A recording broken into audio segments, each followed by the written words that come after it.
కుమ్రమి మాసిఫాబాద్ జిల్లా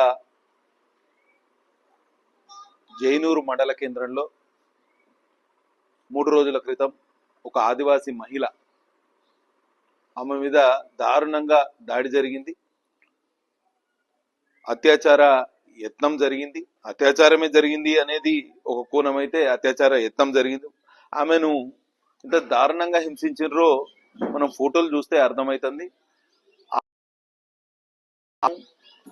నాకున్న సమాచారం ప్రకారం, అక్కడ సేకరించిన సమాచారం ప్రకారం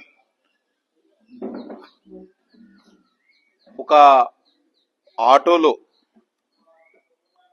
3 వ్యక్తులు ఆదివాసీ మహిళను తీసుకువెళ్ళి ఆ పొదల్లోకి తీసుకువెళ్ళి ఆమె రెసిస్ట్ చేస్తే ఆమె వెంట్రుకలు పట్టుకొని తలను తీసుకువెళ్ళి ఒక బండకు మోదితే ఆమె ముఖమంతా ఛిద్రమైంది.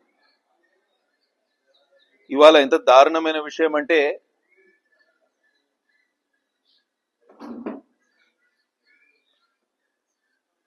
జైనూరులో నిన్న వాస్తవాలు బయటికి వచ్చిన తర్వాత 3 రోజుల వరకు దాన్ని పోలీసు వారు ఒక యాక్సిడెంట్ లాగా చిత్రీకరించే ప్రయత్నం చేశారు. యాక్సిడెంట్ లో ఒక ముఖానికి దెబ్బలు తాకుతాయి, వేరే శరీరానికి ఎక్కడ తాకాయి. దారుణమైన విషయం. అది క్లియర్ కట్ అక్కడ నెగ్లిజెన్స్ పోలీసు యంత్రాంగం తరపున. నేను సేకరించిన సమాచారం మేరకు ఆదివాసీ మహిళ ఆ పొదల నుంచి దేక్కుంటా రోడ్డు మీదకి వస్తే ఆమెను ఆ రోడ్డు మీద గమనించిన వాళ్ళు ఆ ఆదివాసీ మహిళను ఆసుపత్రికి తరలిస్తే అక్కడ నుంచి రిమ్స్ ఆదిలాబాద్ తీసుకువెళ్తే, రిమ్స్ ఆదిలాబాద్ నుంచి హైదరాబాద్లోని గాంధీ ఆసుపత్రికి తీసుకువెళ్తే ఇవాళ ఆమెకు అక్కడ చికిత్స జరుగుతోంది. ఇవాళ మంత్రి గారు సీతక్క గారు అక్కడ పోయి పరామర్శించి ఒక స్టేట్మెంట్ ఇస్తారు. రేపు జరగలే, అత్యాచార యత్నం జరగలేదు అనే రకంగా మాట్లాడడం పూర్తిగా విచారణను తప్పుదోవ పట్టించడం, విచారణ అధికారులను తప్పుదోవ పట్టించడం, విచారణను నీరుగార్చే ప్రయత్నం చేస్తున్నారు, నిందితులకు వత్తాసు పలికే ప్రయత్నం చేస్తున్నారు.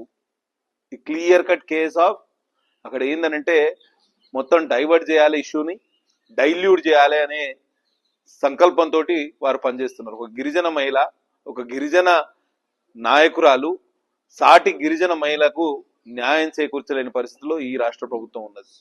గిరిజనుల మాన ప్రాణాలకే రక్షణ లేదు.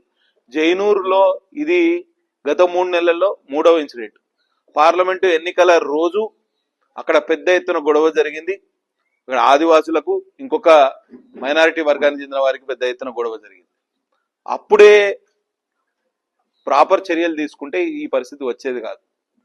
కాంగ్రెస్ నాయకుల ప్రోద్బలం వల్లనే, వాళ్ళ అండదండలతోటి ఆ రోజు ఆ కేసును కూడా నీరుగార్చిండ్రు. దాని తర్వాత కాగజ్నగర్ పట్టణానికి చెందిన ఒక మహిళ రేష్మా యాదవ్, ఆమెను తీసుకెళ్లి జైనూరులో నిర్బంధించి 7-8 రోజుల పాటు ఆమె మీద అత్యాచారం చేస్తే ఆ కేసును కూడా పోలీసు వాళ్ళు నిర్వీర్యం చేశారు. ఇది 3rd ఇన్సిడెంట్. కాబట్టి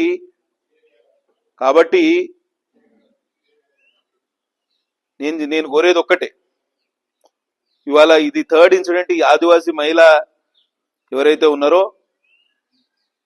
ఈ ఆదివాసీ మహిళకు జరిగిన అన్యాయం మామూలు విషయం కాదు, గుండె దరుక్కుపోతుంది. సభ్య సమాజం తలదించుకునే పరిస్థితి.